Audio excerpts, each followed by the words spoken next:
What's the best daily routine? Well, there isn't one. There's just the one that achieves your goals, and then there's all the ones that don't. And so what works for me is that I define my goals and then I reverse engineer the work that's going to get me there. And then I create habits around the actions that are going to produce those results. So I have business goals, and my business goals are based around growth, and growth is based around what social media and content that I can produce. So I'll make sure that in my diary that I time block when I'm going to be working on content creation and on business growth.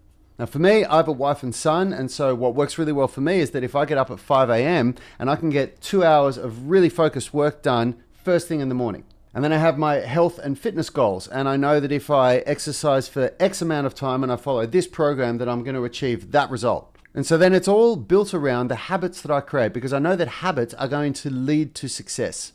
And I think what a lot of people struggle with is that they have these really lofty goals, but the actions that they're doing every day aren't in alignment with achieving those goals.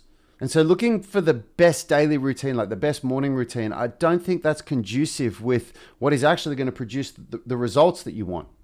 What's worked better for me is that I know when I need to get up in the morning, then I reverse engineer my sleep. I go to sleep at that time, and then I time block my schedule to make sure that I'm doing those actions that are going to lead to the results that I want.